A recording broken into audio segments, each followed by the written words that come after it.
How to log in Facebook account on a web browser. Hey guys, welcome back to our YouTube channel. Without any further delay, let us get started.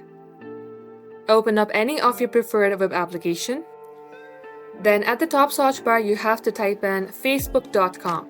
If it doesn't work, you can also type in Facebook sign in or login, and then you will land onto a page like this if you click the first link. In here, you will see two blank options. At the first one, you have to enter your email address or phone number that is associated with your Facebook account. And on the second box, you have to type in your password.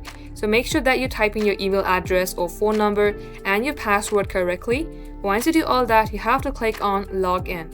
In case you have forgotten your Facebook password, click on Forgotten Password and get help resetting your account.